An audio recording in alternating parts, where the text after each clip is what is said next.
झारखंड के धनबाद जिला के वासेपुर में हुए दोहरा हत्याकांड के सजायाफ्ता आरोपी शब्बीर अहमद को आश्रय देने के मामले में पुलिस और जिला प्रशासन ने अपनी जांच तेज कर दी है। सजायाफ्ता आरोपी शब्बीर पिछले 12 वर्षों से अंबिकापुर में छिपकर रह रहा था। 29 जून को झारखंड पुलिस ने छापामार कार्रवाई करते हुए शब्बीर को पकड़ लिया, लेकिन वो एक बार फिर पुलिस को चकमा देकर बाहर निकल गया था। इस मामले में पुलिस ने अब तक 2 आरोपियों को गिरफ्तार कर जेल भेज दिया है। वहीं अंबिकापुर के राजहंस ट्रांसपोर्ट के मालिक पर भी आरोपी को आश्रय देने के आरोप लगने पर पुलिस ने ट्रांसपोर्ट के एक मालिक के विरुद्ध अपराध दर्ज कर जांच में जुटी हुई है। लेकिन पिछले 22 दिनों की जांच के बाद भी अब तक कुछ स्पष्ट नहीं हो सका है। इस बीच राजहंस ट्रांसपोर्ट के ऑनर इरशाद अहमद का कहना है कि व्यावसायिक प्रतिस्पर्धा और परमिट को लेकर कुछ लोग उनके ट्रांसपोर्ट को बदनाम करने के लिए ये षड्यंत्र रचे हैं। उन्होंने कहा कि सजायाफ्ता आरोपी शब्बीर से उनके परिवार और ट्रांसपोर्ट के व्यवसाय में ना तो संबंध है, ना कोई लेन देन। पुलिस और जिला प्रशासन की जांच में उनकी कंपनी पूरी सहयोग कर रही है। उन्होंने इस पूरे मामले की निष्पक्षता से जांच की मांग पुलिस और जिला प्रशासन से की है। ये जो बेबुनियाद आरोप लगाए जा रहे हैं, ये निराधार आरोप है, गलत है, कहीं इसके कोई साक्ष्य नहीं है। हम लोगों ने कैसे संरक्षण दिया?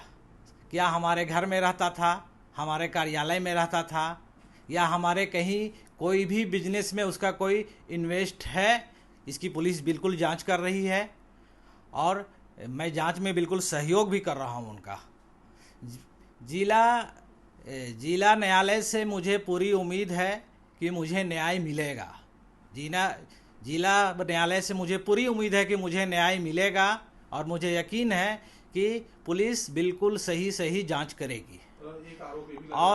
और ये जो घटना घटी है और जो मोहम्मद बैदुल के ऊपर आरोप लगे हैं, मोहम्मद बैदुल के परिवार और राजहंस बस के ऊपर जो आरोप लगे हैं, मोहम्मद बैदुल के परिवार इस आरोप से मानसिक तनाव में भी है। इसलिए मुझे यकीन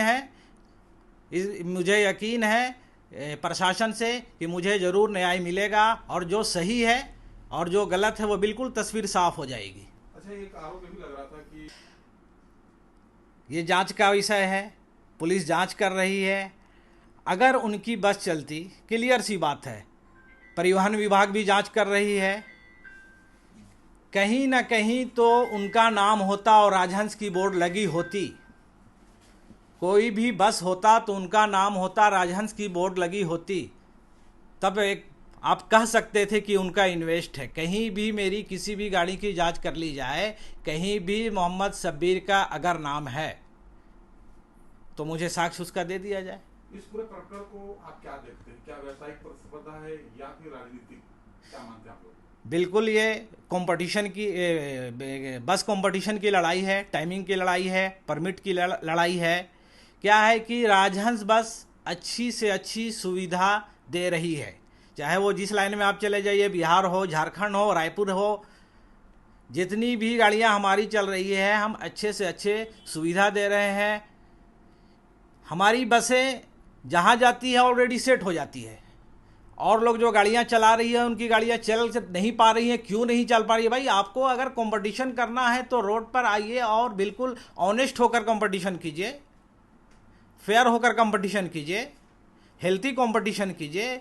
इस तरीके का कंपटीशन में पीछे होने के बाद ये घिनौना काम, निस्ता वाला काम कि किसी को आरोप में फंसा देना, ये सही नहीं है, ये गलत है, ये एक साजिश है। और ये जो साजिश है इसकी भी जांच होनी चाहिए कि ये साजिश करता कौन है और उसको सामने लाना चाहिए। और मैं निवेदन करता हूँ, मैं ये आईजी साहब से निवेदन करता हूँ कि इसकी भी जांच करवाई जाए और जांच करवाने के बाद उनके ऊपर भी कार्रवाई की जाए।